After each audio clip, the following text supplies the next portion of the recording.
Small business is big business. The sponsor of today's episode, Busey Bank, understands that small businesses are the lifeblood of our economy. For more than 150 years, Busey has remained a dedicated partner to those businesses and entrepreneurs who bring vibrancy to the local community. Through sound advice and simplified solutions, Busey proudly supports small businesses.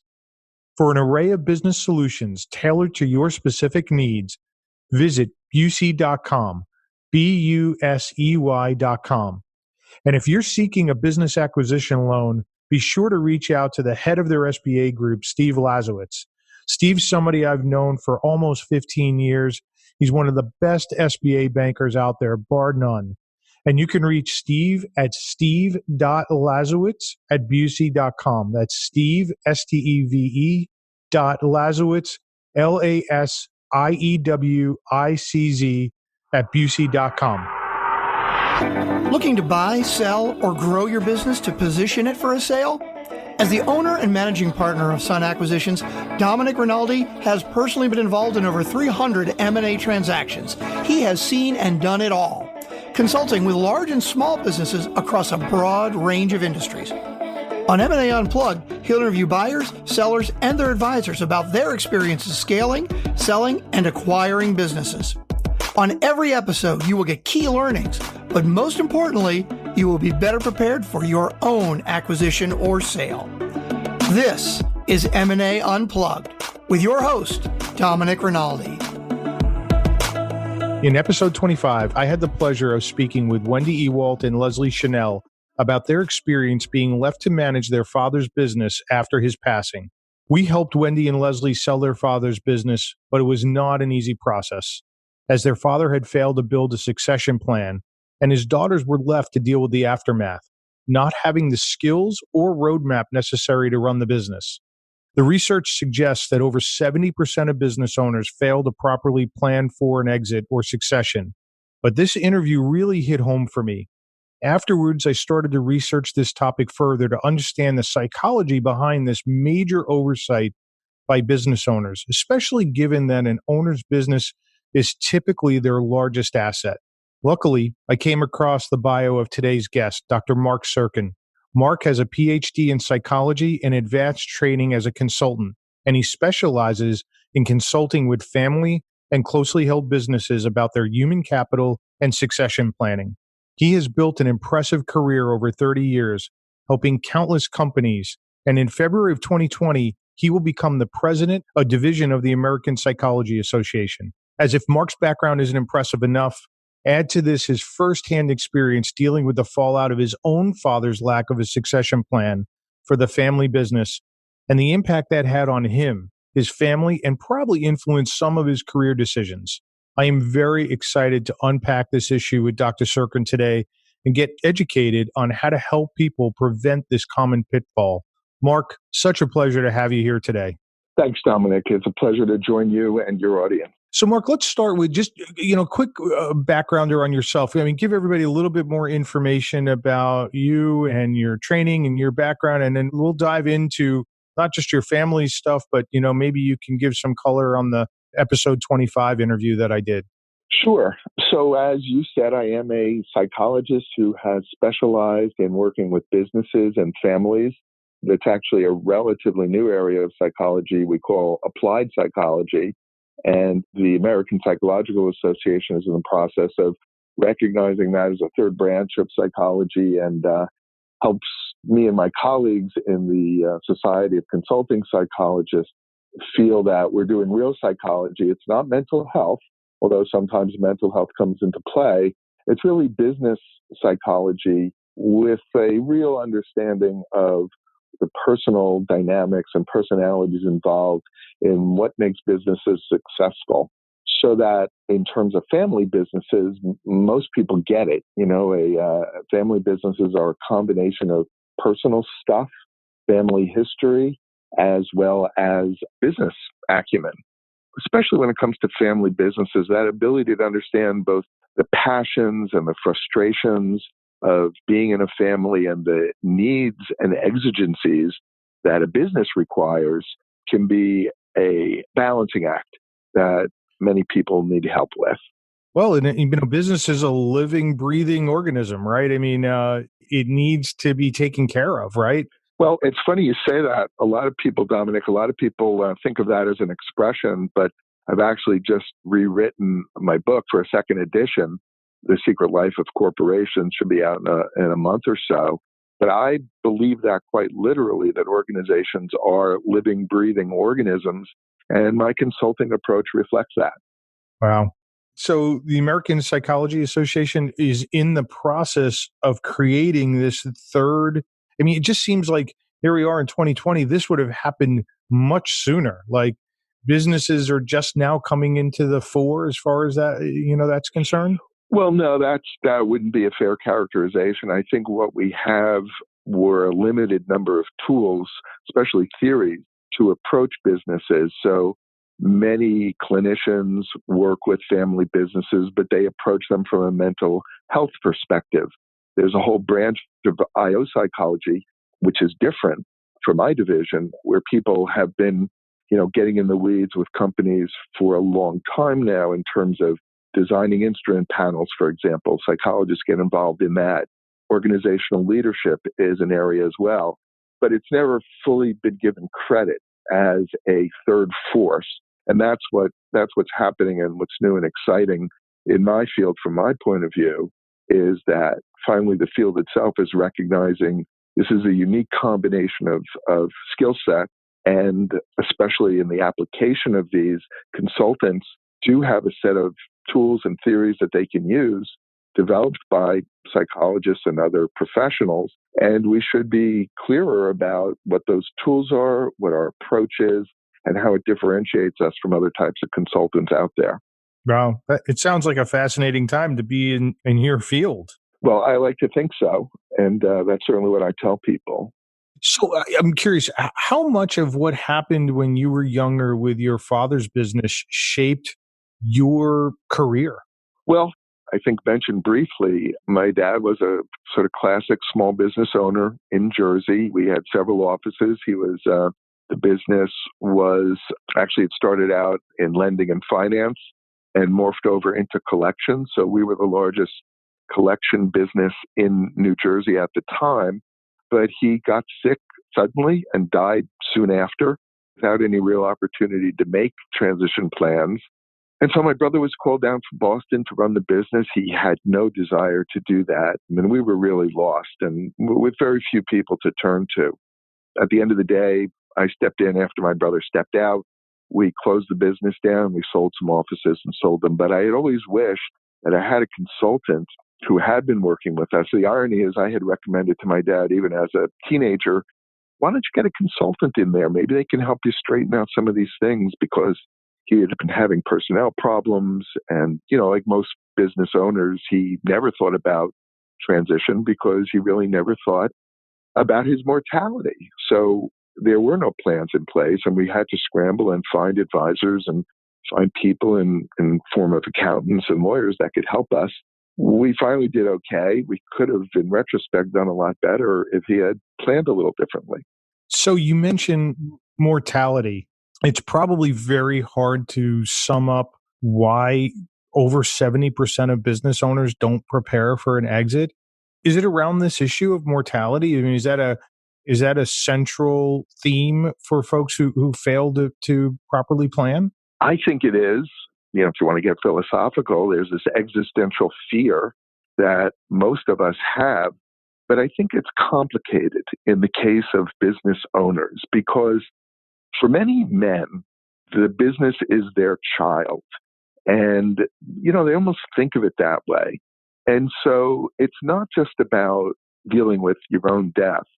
It's about dealing with the fact that you've spent your life nurturing and growing this child. And number one, how do you transfer that information to someone else? And then number two, how do you train that person or people to take over where you left off and really grow the business, perhaps even in a way that you didn't think of? So you have a couple of things going on here, I think. Number one is just the whole business about dying. It's a hard thing to talk about. Number two, how do you do some kind of data dump? What's in someone's head, 30 years of experience, gets put into child or even a manager in a way that they're going to run the business as well as you? And the simple answer to that, of course, is that they won't, but it doesn't mean you shouldn't try. They'll do some things as well, some things worse, and maybe if you're lucky, some things better. And that's how the business grows. So the fear, I think, is not so much of dying as it is of being out of control. Most family business owners I know are control freaks. And I mean that in a good way. You have to be a control freak to run a business. They're very complicated, some more complicated than others, lots of moving parts. If you talk to a family business owner, if it's a successful business, many of those guys are working from the minute they open their eyes in the morning to the minute they go to sleep at night, which is usually pretty late. So they're completely dedicated. They're thinking about the business 24/7. Even in their dreams, they're dreaming about the business. So it's complicated. Okay, so I know, Mark, that you listened to that episode 25 because I had asked you to when I first reached out because, I thought that you could really shed some light on this. So where I have a hard time connecting the dots, and all of that makes perfect sense to me, is when Wendy and Leslie described for me the process that their father went through. He was diagnosed with terminal brain cancer 5 years before he passed away. He was, and this is in their words, meticulous about his personal affairs. He got everything pulled together personally. All the documents, all the account, everything that needed to happen, he took care of. He did nothing as it related to his business. And so I was really struggling with, well, how could someone do such a meticulous job on their personal affairs? So it means to me they must have reconciled on some level that they were going to pass away, but then did nothing on their business. Can you help think through what might have been going on there? Yeah, I can try. It's a bit of a mind reading question, but I think that Wendy and Leslie's dad attended to the easy thing, as difficult as I realized they were. The insurance, the bank accounts, all of that concrete stuff.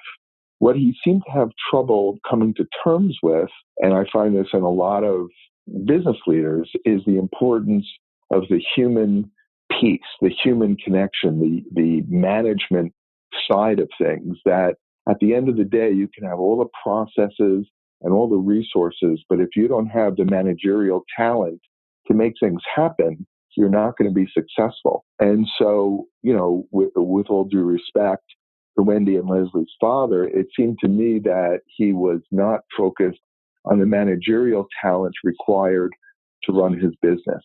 Now, maybe he thought that it was simple, anybody could do it. Maybe on some level, he believed that Wendy and Leslie were not capable of doing it. I do find a lot of kind of hidden misogyny in old school fathers who really are ambivalent, passing on the business to women, although I'm glad to say that's changing. But there might have been a bias, I'm suggesting, on the father's part that he either didn't want to give or didn't think they could handle running the business. So, we can speculate, but I think those are the first things that come to mind. If I had been brought in, or if some of my colleagues had been brought in to help, I think the first thing we would have done was help him to identify his important people, see who was capable of running things and who wasn't. And if he felt that one of the girls or both of them were able and willing to run the business, he should have started training them as soon as he got that diagnosis. Let me give you an example. In family businesses and law firms, for some reason, I find that it's almost as if they woke up and realized on their deathbed or, as the doors were closing, that they needed a succession plan. If you go to some of the big corporations in America, they start succession planning 10 to 15 years out. That's how long it takes to transition leadership from one generation to the next. Family businesses very rarely do that. They think that people are going to absorb stuff by osmosis, but they never sit down and really teach the successors what they need to know. That's what was missing from Wendy and Leslie's situation. And that's what I would have recommended, or I think anybody would have recommended to this dad had he asked. Yeah, and we were intimately familiar with that transaction because we did the deal. We helped them sell that business, and there were people in that company who could have been trained on certain aspects. And so, upon his passing, they could have taken over those responsibilities. There probably wasn't one person who could step up to run it, but there were a collection of people that probably, if, given enough time and training, collectively could have all stepped up and been able to run that business and take it forward. Not to say it wouldn't have gotten sold anyway, but it would have gotten sold as a much stronger entity, one that could sustain itself rather than being a distressed situation, which is what it was. Yeah, I think that's a really good point. I think that, again, imagine the benefit of having put that team together early, letting them come together, letting them learn what they need to learn with the father there to ask questions of. I would have recommended that he take a little bit of a back seat and let people step up. Typically in those situations, the natural leader will emerge, the best fit for the time. So there's a lot of things that could have been done had there been a little more time spent planning and preparing people for the inevitable. I'm a psychologist, so I just need to throw in one more thing because I think it's relevant. Please. I see it more than I'd like to admit. I think that going back to this notion that the family business or the business that the parent creates is something they're extremely proud of and may be considered in many respects their life's work, their greatest life's work. I do believe there are some, let's call them insecure leaders who are very tied into that image of themselves as successful business people. Again, not everyone, but for some people, what better evidence of how great a business person you are if whoever tries to take it over fails miserably? And while this is not a pleasant thing for folks to think about, I do think it's part of the somewhat hidden or even unconscious motivation that goes into owners not preparing their children or other people to successfully run the business after they leave. In other words, secretly, unconsciously, they want others to fail so their success looks even more great than it already was. Wow, it sounds a little narcissistic, but I get exactly what you're saying. I mean, their legacy, that's it, right? Exactly. That's how. Exactly. Yeah, right. So let me ask this, Mark. In a lot of the businesses that we come across, there isn't a next generation. So we deal with privately held companies. More and more, we're finding that the next generation doesn't want to take over. So there isn't that next group of managers. When we come across these companies, whether they're in early formation, they're midstream, or they're latter stage, we tell them that they should be building a plan. And it doesn't have to be a formal exit plan but some sort of plan so that if something happens to them, the business can continue to operate. And I would say probably 99% of the time that advice goes ignored. People just can't wrap their heads around, why should I plan today? I have no plans to sell my business. And what we tell them is, even though we're an M&A firm, it has nothing to do with selling your business. It has everything to do with the preservation of your business should some life event happen. And so what advice would you offer to business owners out there who just can't seem to get off the starting block and do any of this type of planning? And when do you think they should start doing it? Well, those are good questions. As I've said, in corporate America, best practices are 10 to 15 years out. So that's the time frame you should be ideally giving yourself, recognizing that very few folks do that. I think that's the reality. It does take a lot of time. I understand it's a challenge because, again, you're asking someone to put everything in their head, everything they do all day long, and sort of put it on paper and make a plan that does not involve them or their memory. It becomes a very, very daunting task. If I said to you or any professional, what do you do all day? I want to understand your life. You might take a deep breath before you could answer that question. And it would take you, hours, if not days, to put it all out there.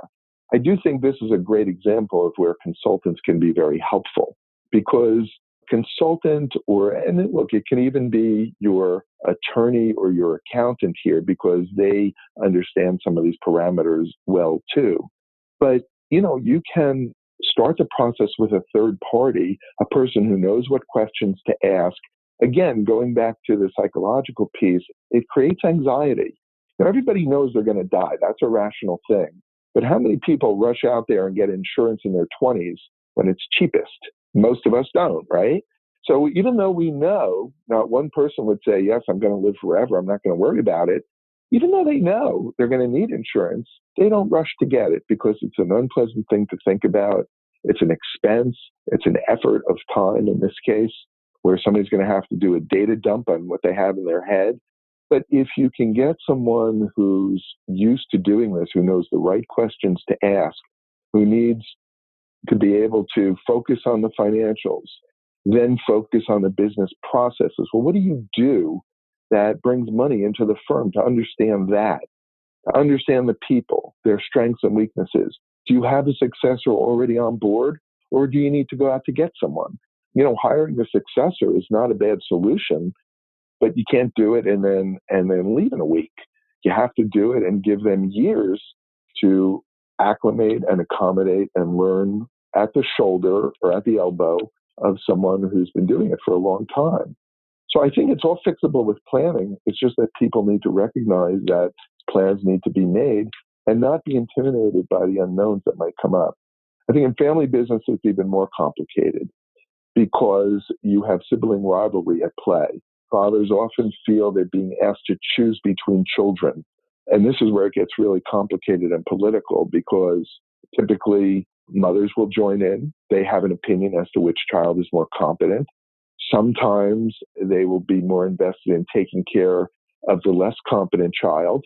So they'll want to make sure that there's a place for someone who's really not performing. That's a certain kind of unique problem we see in family businesses. You can't just fire your son when your other son or daughter are performing very well.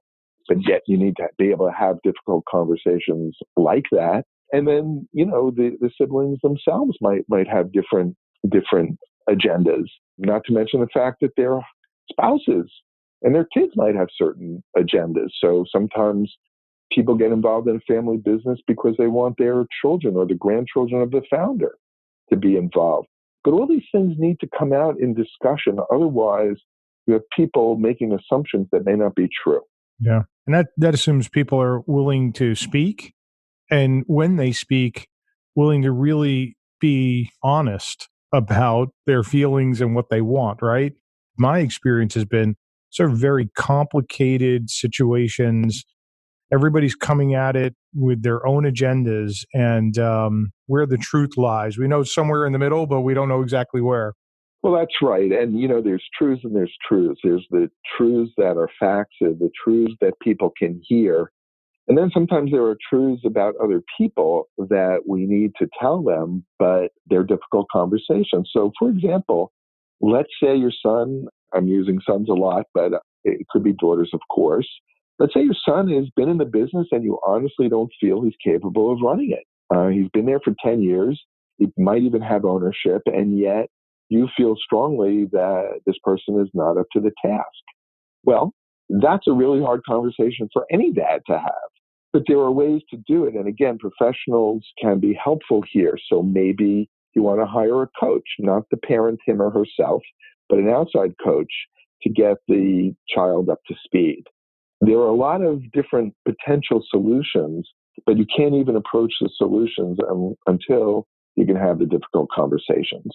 And that's where third party comes in, because we can raise issues and force topics that might be uncomfortable and give people a chance and a space to speak, to talk about what's going on and to talk about whether they think they're up to it or they're not, or they could do it, but they've never been so good with numbers. So we need somebody who's a little more skilled in finance to help that person. The nice thing about companies or corporations is that they're complex. And so we can fulfill certain functions by getting the right people on board. In other words, one person doesn't have to do all of it. And that's sometimes where family business founders get stuck, because frankly, when they grew the business, they were the person that did all of it. But now that the business is bigger and more successful, there's rooms for multiple roles. And then the question becomes, all right, well, how do we figure out who does what job? Well, that's an important discussion in and of itself, but it takes a little groundwork to get there. Yeah. So, Mark, I'm curious, when folks come to you, business owners come to you, what's your starting point with them? Like, what does the process look like when you first meet with them? Well, I think everybody has a slightly different approach. I've been actually learning about mediation lately because so much of what I do is mediation. And, there are some mediators who insist on getting everyone in the room immediately and won't even have side conversations. There are other mediators who spend a lot of time speaking to people individually before they get everybody together in a room. So there's many ways to do this. My approach is more of the former. I believe that everyone who's a stakeholder should be in the room for an initial meeting just to lay the groundwork, and so we're all on the same page as to what the consultant in this case is doing. At that point, I then will break off and have individual as well as team and group meetings with various people. But the owner or the person who hires me is the person who sets the tone, and I want to reinforce that even with the start of my engagement. Now, typically, as any consultant, you're working for the people that pay you. But what I like to conceptualize and get agreement about is that in this case, my client is the firm, not the dad, not the kid, not the mother, not the daughter. I'm there to help and represent the firm. And I will do that by giving the best advice I possibly can. Individuals may not agree with what I have to say, but my goal is the health of the business. So that's how I remain an honest broker in these engagements. Yeah, that's probably critical because if you can maintain that, then you can gain the trust of probably everybody in the room. They may not like it, but at least they know you're acting from an impartial position, right? Yeah, I'll give you a good example of something that just recently happened to me. I've been engaged in early discussions by the daughter of the man who had inherited the business from his father, who is now in his 80s and was in the process to unwind things. And his daughter had been helping him, and she was the one that contacted me because she believed strongly they needed family business help. There were 5 other siblings involved, and they owned a good bit of property, but they hadn't had a family meeting in 40 years because the older brother had just taken care of everything, and he sent everybody checks. As long as the checks were coming, everybody was fine. Well, suddenly there were some issues and the family started fighting. They realized they had to have a family meeting. The daughter and the father kept calling me, and I said to them early on, I said, the more I talk to you, the less I will be seen as an honest broker by everyone else. And unfortunately, that's exactly what happened. So we finally did get the entire family in the room. Things had gotten to the point where several family members brought their own lawyers. Of course, the business had their lawyers. So we had family members, spouses, children, as well as attorneys in the room. And, there was a certain sense of, well, you're obviously working for X and his daughter. I don't even want to talk to you. So I had failed, despite my best efforts, to represent myself as an honest broker to everyone, partly because they needed so much help planning the meeting that I wound up being more closely aligned and seen as more closely aligned with one part of the family and the other. So for me, my greatest tool, which is my objectivity, was compromised early on, and that made it difficult to have a successful consultation. Although, frankly, the family is coming together. They've reconstituted the board, and I think they're going to be very successful at just kind of unwinding this thing, distributing funds, and moving on. But it's been a difficult year for everyone because of that. This is such a complex and meaty issue. And Mark, I think I had mentioned to you, we are about to launch a new business called K2 Advisor. And K2 Advisor is going to be all about helping business owners prepare for a succession and an exit. And this is, one big piece of it. And I would imagine people even taking that first step are going to need to talk to folks like you to reconcile that, they understand what's ahead of them and and that this is, an important step. There's so much more to talk to you about. We didn't even get to the human capital part of your business, which I know is a big piece of your business. So I'd love to invite you back to maybe talk about that. But as we wrap up here, if there were 3, 4, 5 nuggets that you would leave the M&A Unplugged audience around succession planning, exit, the psychology of it, and how to, really sort of grapple with those issues, what would you tell the owners of businesses out there in the audience? Well, I think there's a lot of things. Number one, to say that they are successful, and they haven't become successful by putting off difficult decisions. This is a difficult decision. You're starting down a path. You're not quite sure how and where it's going to end. But I would say the first steps on that path are critical.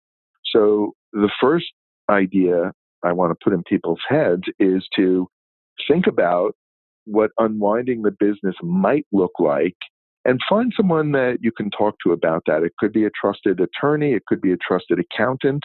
Those are typically the professionals who are closest to the founder outside the family, or a business psychologist like myself who, at least has had experience and knows how to ask the right questions. So starting the conversation, beginning to talk to people. How did you do this? What did you do? Who did you use? What did they tell you? That's a great start. The second start is actually do something. You got to get from thinking about it to telling people about your concerns, that you want to start putting plans together. I don't think you should expect to have a one-size-fits-all solution. And, you're not going to get family succession in a box, but in the discussions that the solution that's right for your business will come out. So it's essential to have those discussions. I think an outside party, whether it's a consultant or an attorney or an accountant, could be instrumental, because a third party hears things that people may not want to tell the owner. And so the owner has to realize, just by virtue of who they are and the position they're in, they don't know everything. People are not going to tell them everything. They may not be willing to be honest with them. And that's where you need a third party to sort of suss out the concerns that people have, the strengths that individuals have as you're planning what this organization is going to look like without you. And then you need to really start implementing some of those things. Maybe it would require an assessment to see who's got which strengths. Maybe it requires a conversation with customers to prepare them for something like that. Again, it can go in a lot of different directions, but nothing will happen until you start. Yeah, it's great advice. And Mark, you mentioned earlier, you say you've got a second version of a book coming out, or it'll be the second edition of my Secret Life of Corporations. I think it's still on Amazon, but I'm not sure. But the second edition is actually at the printers. And I added some chapters because, again, I think this notion of businesses as organic is really important. It leads to a lot of interesting insights and conclusions that I try to spell out. And in addition to that, I think this whole issue of corporate ethics or corporate mission, what's a business for? In family businesses might be one set of answers, but you still have to think about things like the people, the processes, perhaps the environment, all the considerations that people are now saying go into a business besides just maximizing profit. Maximizing profit is great. It's been an organizing principle, but it doesn't create a fulfilling lifestyle. It doesn't create fulfilling careers. And ultimately, owners have to think about that, whether it's for their employees, their children, or themselves. And so that's the message that I wanted to get across. And I think human capital is a very important part of that, because by attending to human capital, which, brief definition, those are the assets of your company that go up and down the elevator every day. By dealing with the people, what they know, their attitudes about the business, you can really get a handle on what's most important. Got it. And again, that's the Secret Life of Corporations, and people can get that on Amazon? I believe so, yes. All right. Well, Mark, it's been a pleasure to visit with you. I hope that we can visit again because there's so much more I want to unpack. And congratulations on, I guess, tomorrow taking over as president of the Society of Consulting Psychology, right? That's right. Well, actually next Friday, but I appreciate that. And it's really been a pleasure speaking to you, and I look forward to our next conversation. And Mark, if anybody in the audience wanted to get in touch with you, how could they best reach you? Through my website and my email, which would be mark@SirkinAdvisors.com. That's MARK at S as in Sam, IRKIN as in Nancy, ADVISORS.com. So M&A Unplugged community, what a pleasure to have Mark here today, and hope you got as much out of that as I did. I think this is a fascinating topic. And the thing that I'm going to take away from this is that, it's hard as a business owner. I'm a business owner as well to, think of the term succession or exit. There's a finality to that, sort of brings up the issues of mortality and could, in fact be the roadblock, the mental block to get you from doing the things to preserve your business. And just because we call it succession and exit doesn't mean that that's what you're going to do. Having the plan in place, though, in case something comes up, a life event, so that the business can continue to operate is so important, because chances are you care about all the people in your business. You may have family in the business, and it's just the right thing to do for all of them, even though it's a hard thing to grapple with. And hopefully we'll bring you more content on this topic as I learn more and we sort of unpack what the psychology is behind this. So all of today's information will be available in the show notes. If you would like to learn more about the process of acquiring or selling a business, please visit our website at sunacquisitions.com, or feel free to reach out to me at drinaldi@sunacquisitions.com. I look forward to seeing you again on the next episode of the M&A Unplugged podcast. And until then, please remember that scaling, acquiring, or selling a business takes time, preparation, and the proper knowledge. Thank you for joining us today on M&A Unplugged. If you enjoyed the show, please subscribe, rate, and recommend it wherever you get your podcasts. If you want more great information on how to scale, acquire, or sell a business, please visit our website at sunacquisitions.com.